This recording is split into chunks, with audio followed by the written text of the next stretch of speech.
Salut à tous, aujourd'hui on se retrouve à CrossFit Démon pour un petit tuto sur le yoke carry.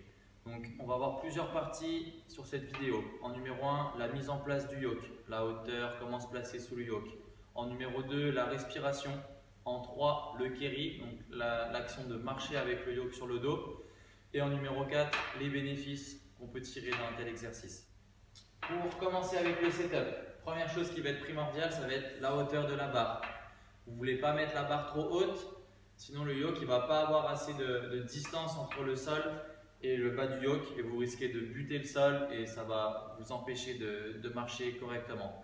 On ne veut pas non plus à l'inverse que la barre soit trop basse, sinon ça vous fera partir trop bas dans le squat et on sera limité sur les charges les plus lourdes. D'accord? Donc une hauteur intermédiaire, pour moi ça peut être une hauteur plutôt adaptée ici.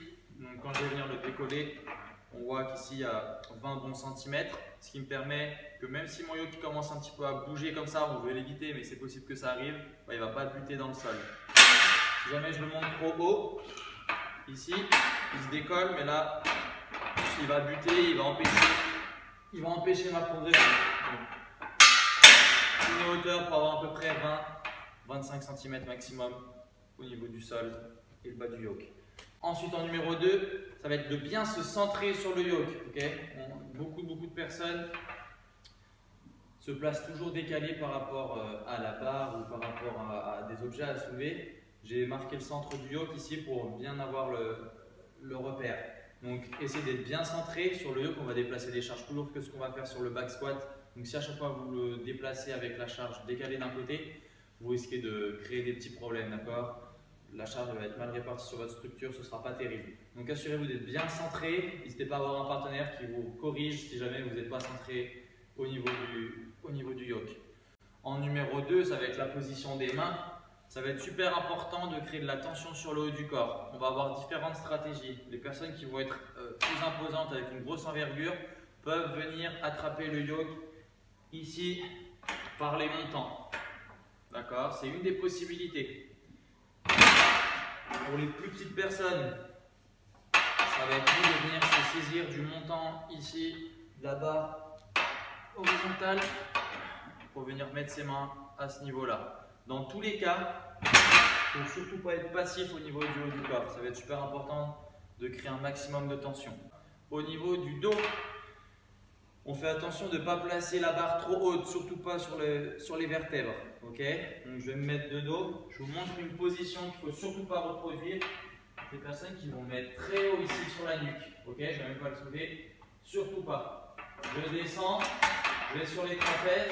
Et là, j'ai mon coussin anatomique naturel au niveau de la musculature qui me permet d'avoir une prise stable et pas douloureuse. Donc attention de ne pas le placer trop haut, ni trop bas non plus, bien au niveau des trapèzes. Au niveau du bas du dos, on va vouloir maintenir ici un alignement entre le bas des côtes, le diaphragme et le plancher pelvien neutre. Surtout pas partir sur son yoke carry en étant tout cambré comme ça avec les fesses qui ressortent, le bas du dos cambré. Vous n'allez pas avoir une bonne pression intra-abdominale à cause de ça et vous risquez de vous faire très mal au dos. Donc avant de partir, vous avez tendance à toujours être très cambré. Vous pouvez, je me mets de dos, penser à venir légère rétroversion du bassin, d'accord? Surtout pas cambré comme ça, légère rétroversion neutre, et ça doit déjà venir créer de la tension au niveau des fessiers. Donc bas du dos neutre, il faut attention de ne pas cambrer. Ensuite au niveau des pieds, l'écartement des pieds, on va essayer de garder les pieds relativement serrés l'un contre l'autre quand on va partir. Si on part les pieds trop écartés, le premier pas, on va passer trop de temps sur un appui, ça va déstabiliser le yoke et on risque d'échouer dès le départ du yoke carry, okay, à cause de la mauvaise position des pieds. Donc je vais vous montrer un petit coup. Si jamais le yoke est léger, c'est pas très gênant. Mais si le yoke est très lourd, ça va vraiment poser problème. Donc si je pars ici, les pieds très écartés, hop, là je vais passer trop de temps sur ma jambe droite, ça va créer beaucoup d'instabilité au niveau du yoke. A l'inverse, si je pars les pieds serrés, largeur de bassin, la même largeur que j'aurai sur ma marche, j'aurai moins de problèmes. Je vais venir le décoller, hop, et là je suis déjà en place. Je suis bien plus stable et mon yoke part bien moins à droite à gauche. Okay, donc les pieds serrés. Donc vous aurez beau être dans toutes ces positions, être placé correctement, si vous ne créez pas les bonnes tensions, malgré les bonnes positions, vous risquez de vous faire mal ou vous risquez d'être plus faible et de ne pas avoir des bonnes sensations sur le yoke. Donc au niveau des tensions, première chose, au niveau du haut du corps, dans votre tête, vous devez imaginer que vous essayez de tirer la barre dans vos épaules et que vous essayez de la plier vers l'avant en simultané. Ça va venir engager vos pecs et vos dorsaux, ça va venir stabiliser le haut du dos, ça va être super important, d'accord? Donc je me mets en position, et là j'essaie d'avoir les dorsaux engagés, ok, pecs engagés, pour bien maintenir le yoke bien solide sur mon dos. Deuxième point, ça va être au niveau du plancher pelvien, super important. Comme si on était aux toilettes, on voulait stopper toutes les sorties, d'accord? Donc je suis en position, j'essaie de bien activer ce plancher pelvien, ça va vous permettre, dès le départ, avant de sortir, avant de décoller le yoke, de sentir de la tension à la transition ischio-fessier, d'accord? Sur la partie vraiment haute des ischios. Le haut du corps actif, plancher pelvien activé, j'aspire le nombril, transverse activé. Ensuite, les fessiers ils sont en tension grâce à l'activation du plancher pelvien, ça vient faciliter ça. Ok. Avant de partir, une grosse bouffée d'air que je vais venir comprimer avec l'engagement de la sangle abdominale. Donc je suis en position. Hop, et je vais engager. Et là on est en tension. Derrière, on peut respirer, on peut parler quand on est sous des charges légères, d'accord? Mais toujours en gardant la tension au niveau des fessiers, au niveau des abdos. Arrivé à une certaine charge, ce sera difficile de respirer et vous remarquerez qu'au moment où vous soufflez votre air, où vous respirez, vous allez perdre les tensions. Si ça arrive, c'est que c'était trop lourd et que vous n'êtes pas capable encore de respirer sous cette charge. Au niveau de la respiration, quand on part, on ne fait pas. Ce sera plus des petites respirations. Toujours en gardant le transverse activé, les abdos activés, les fessiers activés pour garder un maximum de tension. À partir du moment où vous perdrez la tension au niveau de la sangle abdominale, vous risquez de sentir de la tension au niveau de votre dos. Donc voilà au niveau de la mise en place et des tensions à créer. Et de la respiration également. Le keri. Une fois qu'on a le yoke sur le dos, qu'il est décollé, ça va être important de faire des petits pas rapides. D'accord? On veut être régulier. Il ne faut surtout pas avancer vite, s'arrêter. Avancer vite, s'arrêter. Sinon le yoke, lui, va avoir pris une vitesse. Quand vous allez ralentir, le yoke, lui, va continuer son chemin avec la même vitesse, il va repasser devant vous et là vous allez vous faire balader d'avant en arrière par le yoke. Donc super important de faire des petits pas rapides avec une vitesse régulière. D'accord? Je vous montre un petit coup l'exemple de quelqu'un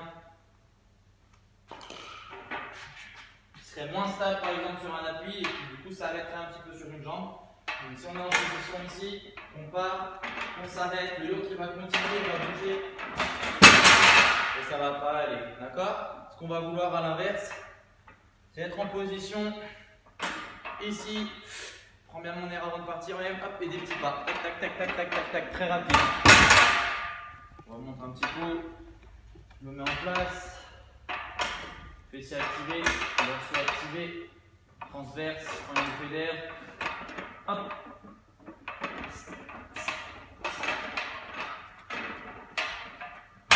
Dernier point, les bénéfices du yoke. Pourquoi faire cet exercice? Pourquoi l'utiliser dans votre programme d'entraînement? Ça va être un super exercice pour apprendre à créer de la tension au niveau du centre du corps, apprendre à avoir un dos solide et un bas du dos neutre, d'accord? Créer de la tension avec la sangle abdominale. L'intérêt du yoke également, c'est qu'on va être en unilatéral. C'est un exercice de marche, donc on va passer du temps sur un pied, puis sur l'autre. On va pouvoir très rapidement voir les déséquilibres musculaires. Si jamais vous avez un appui plus faible que l'autre, on va avoir des shifts au niveau des hanches. On va avoir un appui sur lequel vous allez vouloir passer moins de temps. On va avoir plein de petits signes comme ça qui vont nous montrer des problèmes. Ces problèmes donc, ils vont être mis en avant. Et également, faire le yoke keri correctement, ça vous permettra de réduire ces problèmes, renforcer le côté un petit peu plus faible, que ça vienne du fessier, du pied, des ischios, du vaste interne, des obliques. Ça peut venir d'une grande partie, de pas mal d'endroits. Ça vous permettra de vraiment venir renforcer toute cette chaîne musculaire du torque interne, là, en l'occurrence. Des autres bénéfices qu'on peut avoir avec le yoke keri, ça va être de soulever des charges qu'on n'a pas l'habitude de soulever. Vous pourrez mettre, peut-être pas immédiatement, mais normalement vous devez pouvoir mettre plus lourd que ce que vous faites en back squat.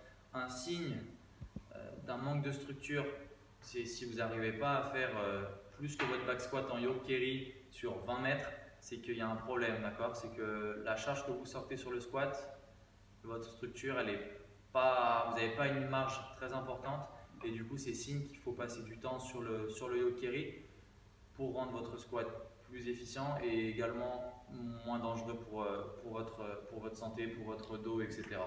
D'autres bénéfices, donc toujours liés au fait d'avoir plus lourd que ce qu'on a l'habitude de déplacer, ça va être pour le système nerveux.